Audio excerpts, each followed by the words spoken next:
কৃষক 1,62,00,000 কৃষককে কৃষি কার্ড দিয়েছি আমি। 1,62,00,000 প্রকৃত কৃষক।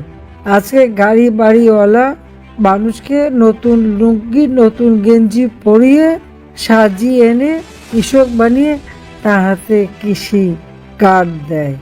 আরে কার্ডে 120 টাকা না 220 টাকা কি জানি একটা অঙ্ক। ওটার জন্য একেবারে আলাউদ্দিনের চেরাগ হয়ে গেল রাতারাতি।